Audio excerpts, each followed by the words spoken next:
Pernah satu waktu Nabi SAW waktu di Mekah selalu dicaci maki. Dan caci makian ini selalu dianggap biasa oleh baginda Nabi SAW. Biasa sekali dianggap, sudahlah, kamu penyihir, didiamin. Kamu penjahat, didiamin. Kamu penyamun, dibiarin. Bahkan Nabi SAW pernah lagi sujud, dituangkan kotoran unta di atas leher beliau, beliau SAW diam. Bahkan pernah batang leher beliau diinjak, ya, sampai susah bernafas. Gitu kan. Namun Nabi SAW sabar.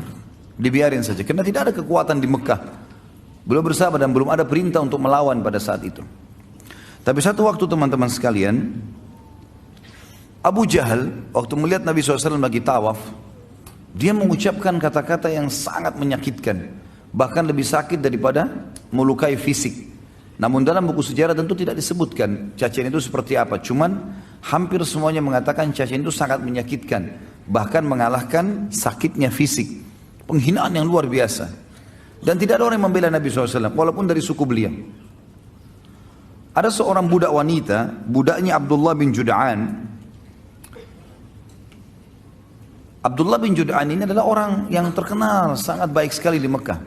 Hadis Aisyah mengatakan, ya Rasulullah, ibnu Jud'an. Orangnya sangat baik di Mekah.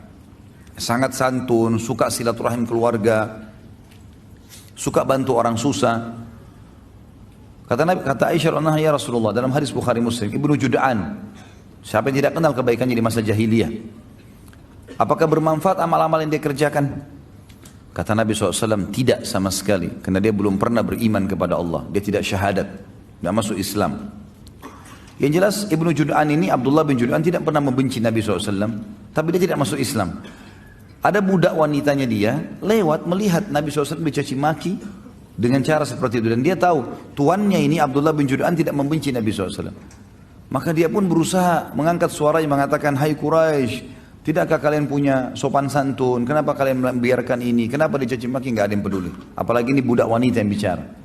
Maka budak ini lari keliling sampai dia keluar pintu gerbang Mekah yang dikenal dengan pintu Bani Syaibah. Begitu keluar di sana dia temu Hamzah. Hamzah baru pulang dari berburu. Lagi bawa singa, ya, di pundak kirinya dengan pegang busur panah. Dan ini yang buat ini cuma Umar bin Khattab sama Hamzah berdua. Kalau dua orang ini masuk ke Mekah sendirian, berburu, tidak ditemani sama teman-temannya, sendirian. Yang lain semua pada sibuk, pada mengajak teman-temannya kalau berburu untuk berjaga-jaga, dia enggak. Begitu lewat, budak ini mengatakan, wahai Hamzah, tidakkah kau mengetahui apa yang Abu Hakam lakukan terhadap ponakanmu Muhammad? Kata Hamzah, apa yang dilakukan? Kata dia telah mencaci makinya begini dan begitu. Disebutkanlah kalimat-kalimat cacian itu. Tapi sekali lagi dalam riwayat tidak disebutkan. Dan memang tidak ada maslahat kita mengetahui jenis cacian itu. Yang penting memang ini perbuatan yang buruk. Maka kata Hamzah, tidak ada yang membelahnya. Kata budak tersebut, demi Allah tidak ada. Maka Hamzah nggak pakai tunggu pada saat itu. Sambil membawa singa, sambil memegang busur, langsung datangi Abu Jahal. Di dekat Ka'bah. Tidak pakai banyak ngomong. Singanya ditaruh di sebelah situ, kepalanya Abu Jahal dihantam dengan busur. Berdarah, luka. Karena Abu Jahal waktu itu dianggap rajanya Mekah lah istilahnya. Orang yang dituakan di situ. Maka orang-orang sekitarnya mau membela. Kata Hamzah, silahkan. Maju silahkan. Siap untuk mati. Hamzah mau membela. Lalu dia mengatakan kepada Abu Jahal, hai Abu Hakam, berani benar kau caci maki ponakanku, sementara aku dalam agamanya. Kalimat itu, sementara aku dalam agamanya. Padahal Hamzah belum masuk Islam ini. Dia pun tidak tahu kenapa dia ucapkan kalimat itu. Maka Abu Jahal mengatakan, biarkan dia. Memang saya yang salah. Saya sudah berlebihan telah menghina keponakannya. Hamzah radhiyallahu anhu pulang ke rumahnya. Dia renungi kalimat tersebut. Kenapa tadi saya ucapin nih?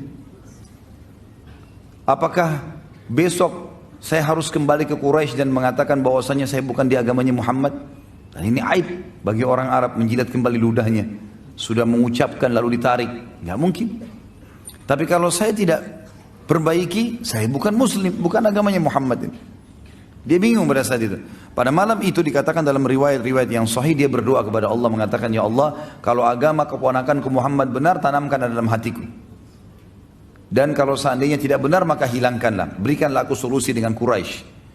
Maka Hamzah pun berkata keesokan paginya pada saat dia bangun, dia merasa dekat, ya merasa tenang dengan agama Nabi SAW, maka dia pun datang mengucapkan syahadat. Dan ini rahasia masuk Islamnya Hamzah radhiyallahu anhu. Masuk Islamnya Hamzah radhiyallahu anhu. Berjalanlah waktu pada saat itu teman-teman sekalian, waktu dia sudah syahadat, maka orang-orang di Darun Nadwa, tempat berkumpulnya Nabi SAW dan orang-orang kaum muslimin, mereka bergembira, mereka bertakbir. Dan orang-orang Quraisy pada saat tahu Hamzah masuk Islam juga takut. Mereka takut karena Hamzah sendirian bisa melawan banyak orang Quraisy.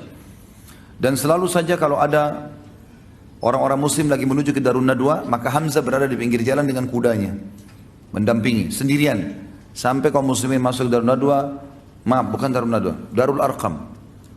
Darun Nadwa ini tempat kumpulnya orang Quraisy. Darul Arqam tempat berkumpulnya Nabi SAW berdakwah. Di rumahnya ya, seseorang yang bernama dikenal dengan Arqam. Yang jelas Nabi SAW merasa tertolongkan dengan Hamzah. Tapi Hamzah sendiri nggak cukup. Hamzah nggak bisa sendirian juga membela. Sementara muslimin banyak dari kaum yang lemah, dari budak-budak yang tidak punya kedudukan. Dan halal untuk dibunuh pada saat itu. Kalau ada yang membunuh muslim, tidak dihukum. Siapa saja mau bunuh mereka silakan. Jadi betul-betul tidak ada kedudukan. Sampai nanti Umar bin Khattab masuk Islam, barulah mereka berdua menguatkan posisi muslimin. Tapi tentu kita tidak bahas masalah Umar, kita bahas masalah Hamzah radhiyallahu anhu majma'in.